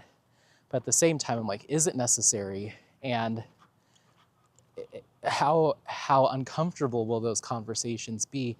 I don't know. I feel like most of my friends are pretty nonchalant, and especially a lot of this stuff I'm talking about was like 10 plus years ago. So I think it's fine. I don't know.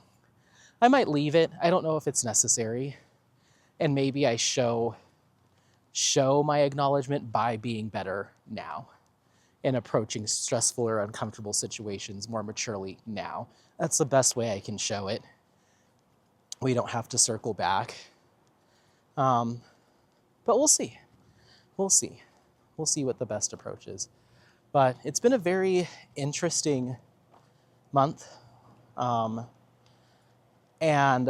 I hope that this mindset leads to being a better friend, a better family member, a more open family member, more communicative family member with my aunts, uncles, extended.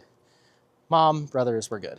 But I've operated most of my adult life in this mindset of it's a two-way street. You know, you have my phone number just as much as I have yours.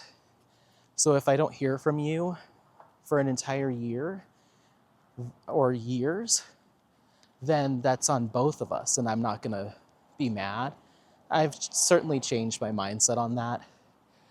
Time is time, and it's limited, and sometimes you do have to be the one. You do have to be the one to reach out and make that connection and make that communication happen. Even if it feels like you're doing the heavy lifting, if it's worth it, then do it, you know. And there's a lot of people that I think it is worth it. I just have been too prideful, or my ego's got in the way, or, you know, so many reasons. Anyway, but yeah, it's just things are changing, and I hope it makes me a better content creator as well. Focusing less on what anybody else is doing out there, and that can sound abrasive, because people that I connect with on social media, like you all, might hear that and be like, well, I hope you care about me. Yes, of course. But you know what I mean. I've been in several situations in the past where something that another content creator does or a shop does that irks me, or I get annoyed about or frustrated about or whatever, and I sit with it. And sometimes I sit with it in a funny, jokey way and poke fun at it or make a parody video about it. But I want to move past that, and I want to be, I just want to be in a place where even if I do see something like that, I don't care. Because that I'm not going to change that person or those people. Nothing I can do or say is going to adjust a bad attitude or a bully or just an generally awful person. Nothing's going to change any of that. And there's no response that is valid, I think, for me. I have no direct ties to pretty much anybody in the diamond painting content creation community. I have no obligation. I don't need to stand up for someone or yell at them when they're being dumb or make fun of them when they're being evil. It's just, there's no bearing on my life with a lot of these people. So it's just, I can take that exact same amount of energy and do something fun. It's just, in the moment it feels right. And for me, some of those things I would still say I feel okay. But I won't even give them the time of day, but there was a shop that gave me sass or snarkiness on a live stream, and I had to say something about it, and I felt some kind of way about it. Even though at the end of the day, the way I felt about it was like, oh my gosh, you're still a joke, But I don't even want to give even that any space. There's just no need, and I think that just speaks to trying to emotionally grow up. And I'm not apologizing for any of that particular stuff. But I just think, I hope that if I get presented with a situation like that, let's say uh, a random shop, let's say Diamond Art Club came out of the woodwork on one of my live streams and was like, "Boo, we hate you, Anthony." I I wouldn't, it would just, just okay, cool. That's okay, thank you. Anyway, I was over here having a good time. Where were we? That's the kind of mindset I want to be in, as opposed to being like, what? How? Okay, no, we're gonna call you out on this. Like, I, it's that is my default. That's been my default for so long. But I think when it comes to like social media and the diamond painting of it all, it's like none of this Anthony, does any of this really matter? And I think my answer is no, but not in like a dismissive way, in a protecting myself way, I guess. I don't know. It's kind of difficult because it's like I'm preaching to the choir. And so I don't want anyone to walk away and be like, Anthony said how little he cares and how he's got to focus on things that make him happy, and why am I not that person? That's not at all what I'm saying. I'm just saying that sometimes I let the bad apples um, poison the punch. I don't know. And I get too fixated on that, and I could spend just that same amount of time um, on the good apples, the good times. And so in order to do that, I have to be very nonchalant with the space and very nonchalant with any negativity. Not really care, you know, um, and keep reminding myself that this that this isn't this isn't this isn't a huge deal. And there's so many other things in life that are way bigger deals that I could be spending more time on working on and improving and enjoying. So for me, here's what I'll say. Go, go, go. For me, what I take out of this channel and diamond painting in general is the actual physical act of diamond painting. I take a lot of joy in just being able to kind of zone out at other times, or use that same diamond painting time to think through some things. If I turn off all my audiobooks and music and just sit with myself, that can be very therapeutic. And then I can use that same activity, diamond painting, with some music on or a podcast or an audiobook, and really just kind of let the thoughts go, and just focus on the task and the tasks that are in front of me. So it's very helpful for both things. For the community side of things, I take value out of expressing little moments of creativity that I have, or little ideas that I have, and responding to these comments and engaging with the people that are here and enjoy it.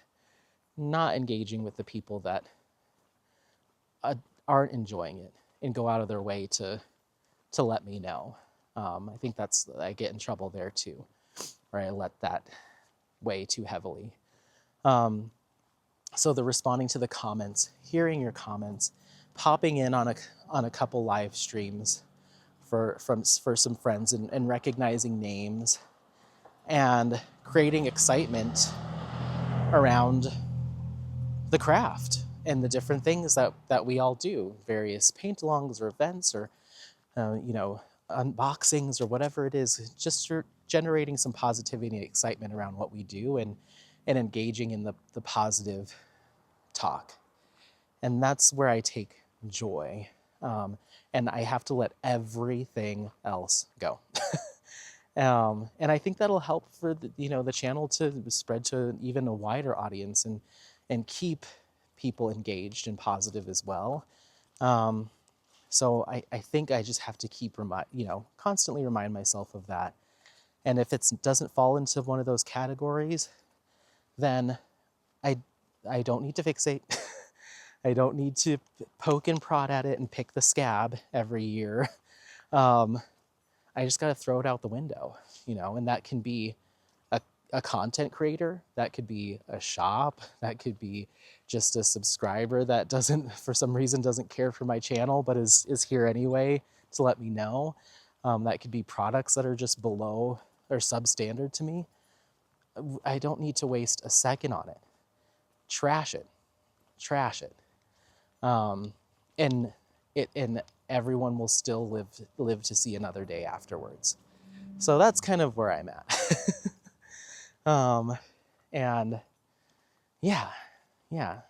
And I think it's helping. It's only been like a few weeks or a month since I've really been trying to like say my little mantras. Let them, whatever, and let me do this. Let me not overreact. Let me not get in my feels. Let me not have the need to say something. Instead, let me have a good day today. Let me call my mom. Let me ask my friends out to dinner. Let me think about planning an exciting trip. And that's kind of where my head's been at. And it's been really helpful. And I think, let's not get emotional. Okay. It's gonna happen anyway. Um, I think another thing that's really hard is realizing that I've lived this much of my life not in that headspace, and just wondering like, what could I have done? What doors could have been opened? What accomplishments could I have under my belt? What relationships could be stronger? What friendships would still be around if I had grown up in this way 20 years ago, 30 years ago? And it makes me think like I wish I could have that time back, because who knows? Who knows what other things could have happened had I not approached as many difficult situations with defensiveness or shutting down or that type of thing. Like, I think back to all these moments where I'm like, there was an opportunity there and I feel like I missed it. It's just tough. It's tough.